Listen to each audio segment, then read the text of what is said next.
Orang non muslim belum tentu mau ikut ceramah saya. Zikir bersama Ustadz Adi Hidayat, belum tentu non muslim mau ikut itu pengajian. Tapi mereka akan mau menyimak, ya kan? Dan mereka mau kemudian punya keinginan untuk mendekat ketika yang pertama itu hadir. Apa itu? Hikmah. Apa itu hikmah yang dimaksudkan dalam Al-Quran? Quran surah ke-2 Al-Baqarah ayat 151.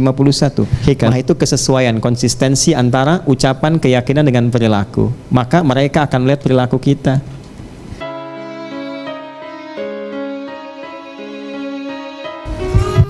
Bismillahirrahmanirrahim. Assalamualaikum warahmatullahi wabarakatuh. Ustaz, sholat ini kewajiban hanya orang Islam atau manusia pada umumnya? Kalau saya berujuk kepada ayat wa ma khalaqtal jinna wal insa illa liya'budun, ya kan, berarti kan nas secara umum manusia wajib beribadah kepada Allah. Kemudian ayat yang Ustaz sebut tadi, wa ma arsalnaka illa rahmatan lil alamin. Nabi Muhammad itu diutus rahmat kepada seluruh alam, bukan hanya kepada umat Islam.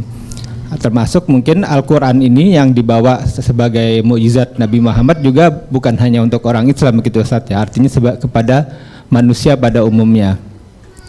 Nah, yang ingin saya tanyakan, bagaimana cara kita mendakwahkan Al-Quran ini kepada orang di luar sana? Karena khawatir saya pribadi khususnya, apabila pada masanya mereka dihisab, mereka belum masuk Islam, kemudian mereka bilang tidak pernah ada yang menyampaikan kepada saya tentang Islam, tentang Al-Quran, tentang sholat kita yang hari ini kita bahas di sini, tapi orang di sana tidak pernah tahu sehingga mereka tidak melakukan sholat. Nah, sementara kita masing-masing kan wajib untuk menyampaikan itu ya, walaupun hanya satu ayat. Mohon bagaimana menurut pendapat Ustadz supaya kita bisa minimal terbebas dari kewajiban menyampaikan kepada orang yang di luar sana. Tafadhol Ustadz. Terima kasih. Ada dua pertanyaan ya. Pertama terkait dengan sholat, apakah kewajiban yang mengikat bagi umat Islam saja atau mengikat bagi seluruh makhluk. Tadi Anda berdalil dengan menggunakan Quran surah 51 Adz-Dzariyat ayat 56, tapi saya sedikit mengoreksi. Wa ma khalaqtu, bukan khalaqta. Wa ma khalaqtul jinna wal insa illa liya'budun. Dan tidaklah aku ciptakan jin dan manusia itu. Di situ alif lamnya berfungsi istighraq. Istighraq itu maksudnya mencakup semua tanpa kecuali. Jadi artikannya segala, semua. Padanannya begini, alhamdulillahi rabbil alamin. Artikan segala puji. Kalau sudah segala, semua, kita jangan ikut di situ. Oke? Misal, Masya Allah, anaknya kok pintar sekali gitu, juara terus di sekolah. Lalu orang tuanya berkata, alhamdulillah, itu semua dari Allah. Nah, itu sudah sampai situ. Jangan ditambahin, ya memang sih saya juga sebagai ibunya malam juga saya bimbing. Nah, itu mengurangi kadarnya. Oke? Itu al. Nah, balik. Wa ma khalaqtul jinna wal insa, pakai alif lam. Jadi sebetulnya komitmen menuhankan Allah, beribadah kepadanya, itu komitmen semua manusia. Ya. Saya ulangi, komitmen semua manusia. Karena itu perjanjian pertama sebelum terlahir ke muka bumi, saat diberikan roh ke dalam jasadnya, komitmennya itu menuhankan Allah. Itu yang di Quran surah 7 ayat ke 172. Qalu bala syahidna. Makanya komen Nabi dari ayat itu, kullu mauludin yuladu alal fitrah. Setiap yang terlahir itu punya fitrah. Fitrah yang dimaksud di situ, fitrah kecenderungan menuhankan Allah. Kecenderungan menuhankan Allah, bahasa singkatnya disebut dengan din. Kepasrahan ketundukannya disebut Islam. Konfirmasinya di Quran surah 30 ayat 30. Fa'aqim wajhaka lid-dini hanifa. Din fitratallahi allati fataran nasa 'alaiha, fitrah. Apa itu din? Quran surah 3 ayat 19. Innad dina 'indallahil Islam. Apa itu Islam? Hadis Muslim nomor hadis yang ke-8. Antashhada an la ilaha illallah. Balik lagi ke syahadat.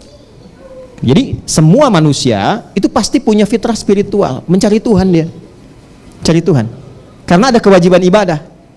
Nah, bagi yang sudah menemukan Allah sebagai Tuhannya, maka ekspresi untuk ibadah itu dilakukan lewat apa?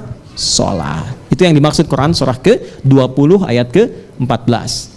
Ya, innani anallahu la ilaha illa ana fa'budni. Gimana caranya? Wa aqimis salata li dzikri. Nah, jadi salat itu gambaran dari ekspresi ungkapan dari kebertuhanan kita kepada Allah. Ya. Makanya ketika orang Kristen misalnya, ya, orang Yahudi dan sebagainya, itu ketika mereka pun memahami dengan keyakinannya menyembah Tuhannya gitu kan, atau yang dipertuhankan olehnya, itu ketika diterjemahkan ke bahasa Arab, salat bahasanya. Bahasanya salat.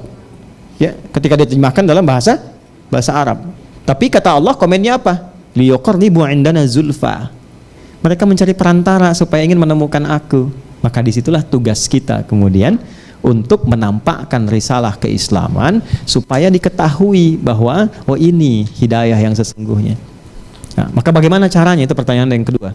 Dijawablah di Quran surah 16 ayat 125. Ud'u ila sabili rabbika bil hikmah wal mau'izatil hasanah wajadilhum billati hiya ahsan. Ternyata bukan ceramah. Kan? Bukan ceramah. Dan belum tentu mau ikut. Ya, orang non muslim belum tentu mau ikut ceramah saya. Zikir bersama ustadz ada hidayat. Belum tentu non muslim mau ikut itu pengajian.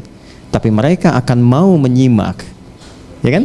Dan mereka mau kemudian punya keinginan untuk mendekat ketika yang pertama itu hadir. Apa itu? Hikmah. Apa itu hikmah yang dimaksudkan dalam Al-Quran? Quran surah ke-2 Al-Baqarah ayat 151. Kama arsalna fikum rasulan minkum yatslu alaikum ayatina wa yuzakkikum wa yuallimukumul kitaba wal hikmah. Hikmah itu kesesuaian, konsistensi antara ucapan, keyakinan dengan perilaku. Maka mereka akan melihat perilaku kita. Karena itu Nabi di kalangan, ketika Nabi minoritas, di kalangan masyarakat Quraisy, dakwahnya jarang pakai ayat, pakai akhlak yang pertama. Wahyu itu sesekali turun. Kalaupun turun pendek-pendek. Coba teman-teman lihat karakteristik wahyu Mekah dengan Madinah. Madinah itu Al-Baqarah, Ali Imran. Mekah itu Al-Ikhlas, Al-Falaq, An-Nas, pendek-pendek. Yang panjang apa? Implementasinya, senyum, toleransinya, lembutnya, kebenarannya, argumentasi positifnya. Nabi sedang ruku, kayak tadi ruku tuh. Mas Dude masih alhamdulillah tuh. Ya, nanti sampaikan ya ke Mas Dude itu. Saya masih naruh gelas. Nabi itu ditaruh kotoran di atas pundaknya itu. Di punggungnya ditaruh kotoran. Tapi saya belum pernah baca satupun kisah dari sejarah Nabi itu sampai marah misalnya. Tidak. Karena Nabi meresponnya proporsional. Dia naruh itu bukan karena dendam dan benci Nabi, bukan. Karena tidak tahu tentang sholatnya Nabi. Nah, orang yang belum tahu itu bukan dimarahi, tapi diberitahu. Gitu. Jadi orang yang belum tahu itu diberitahu, bukan dimarahi. Saya suka mengingatkan teman-teman yang marah karena orang mencela saya. Saya bilang nggak usah dicela. Karena mencela yang sudah tercela itu buang-buang waktu. Dan yang mencela pun belum tentu marah dengan saya karena belum tahu aja. Kan jadi unik, saya hanya nggak marah, kenapa teman-teman mesti marah? Ya kan? Nah, jadi hikmah itu artinya menampilkan akhlaknya. Karena bicara itu belum tentu didengar, tapi kalau kita jujur, kita lembut, proporsional, menempatkan sesuatu pada tempatnya. Anda di kantor, ada juga non-muslim, Anda jujur, disiplin. Ketika pangkat jabatan dapat promosi, ajak teman-teman termasuk yang non-muslim. Ketika ditanya, kok baik bener nih? Bukan baik, tapi Islam mengajarkan saya seperti ini. Saya punya teman namanya, oh karena ini direkam ya, Syekh Fulan lah, ya, Syekh SF namanya, ya inisialnya. Itu orang Kuwait, sahabat kami itu. Beliau Syekh besar dari Kuwait itu. Ketika melihat, teman-teman pernah tahu film Fitnah itu kan? Dokumenter pendek yang mencela Nabi itu, ya, yang dari Belanda itu tokohnya bikin film Fitnah, sampai ke telinga beliau, terbang ke Belanda, terbang. Kemudian beliau book satu tempat di restoran yang paling mewah, paling hebat, paling baik. Lalu diundanglah orang itu.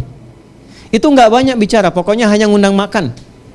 Di servis yang terbaik, menu yang paling enak, kesukaannya apa semua, nggak komen apapun, cuma diajak makan saja. Setelah makan menikmati itu, bingung orangnya. Ini maksudnya apa Anda ngajak begini dan sebagainya? Nggak ada katanya. Saya cuma ingin mengajak makan Anda saja dengan cara yang baik dan sebagainya. Kenapa mesti begitu? Inilah yang diajarkan oleh orang yang Anda buat dalam film Fitnah itu. Nggak banyak mas, langsung asyhadu an la ilaha illallah, asyhadu anna Muhammad Rasulullah. Begitu syahadat, diundang, diajak umrah, diajak haji, dipertemukan dengan para imam Masjidil Haram. Sekarang jadi dai di Belanda. Gitu. Terlalu banyak ceramah dan kata-kata yang kita ungkapkan, tapi tidak menjadi mutu yang baik ketika tidak diiringi dengan akhlak yang baik. Ya. Kalaupun maaf, ilmunya bagus, penyampaiannya baik, tapi kalau yang keluarnya kata-kata yang tidak elok, celaan, merendahkan orang dan sebagainya. Jangankan yang belum beriman, yang sudah beriman pun kadang-kadang gusar.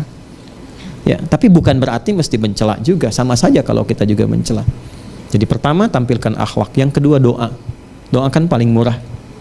Nah, teman-teman yang punya teman belum beriman, punya tetangga non muslim, coba dalam sehari berapa kali mendoakan mereka. Anda menuntut mereka mendapat hidayah tapi tidak pernah mendoakannya, bagaimana? Ya, minimal doakan. Ya. Lalu setelah itu praktekkan akhlak, bikin makanan, masak, kan hadisnya berlaku. Jika seorang masak makanan baunya sampai ke tetangga, maka bagilah tetangga walaupun kencang sekali kuahnya itu ya. Anda masak soto ayam, tetangga kasih kuahnya, Anda makan sotonya, ya. Terus tetangganya tanya, kok saya cuman kuahnya? Hadis Nabi. Nah, yang jadi korban kan, gitu. Itu maksudnya begini. Sekarang kan banyak bumbu ya, bumbu-bumbu itu supaya nggak salah paham. Nabi sudah jauh-jauh hari, walaupun singkong tapi bumbunya bumbu rendang, bagi supaya nggak salah paham. Tapi pertanyaan saya bukan itu.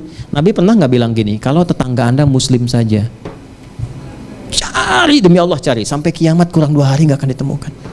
Nggak, sehari lagi buat tobat. Saya selalu bikin 2 hari, kurang 2 hari, sehari lagi buat tobat. Ya, buat kita berpikir kembali, merefresh lagi. Nggak pernah Nabi bilang kalau tetangga Anda Muslim. Oke? Sekarang punya tetangga non Muslim bagi, jangan dilewati. Bikin makanan enak banget yang Muslim dikasih, terus non Muslim lihat, Insya Allah Pak, kayaknya enak ya. Emang enak sih, bener enak, cuman sayang ibu kafir. Wah, itu dosanya bener tuh, berlipat betul. Bikin, kunjungi. Nggak harus assalamualaikum, selamat pagi keto. Bapak kata iya, ini ada sedikit mungkin bisa dicoba. Kalau enak, ya mudah-mudahan baik. Terima kasih Bapak, baik banget. Bukan baik, Islam yang mengajarkan saya untuk berbagi. Demi Allah Pak ya, itu besok saat dia mengembalikan panci, itu sudah bisa assalamualaikum. Assalamualaikum, seumur hidupnya belum tentu Anda dengar itu. Ibu, iya saya mau ngembaliin panci, enak banget. Cuman mau tanya Pak, apakah hari ini Islam mengajarkan berbagi lagi? Masuk lagi. Ada lagi? Cukup ya? Oke.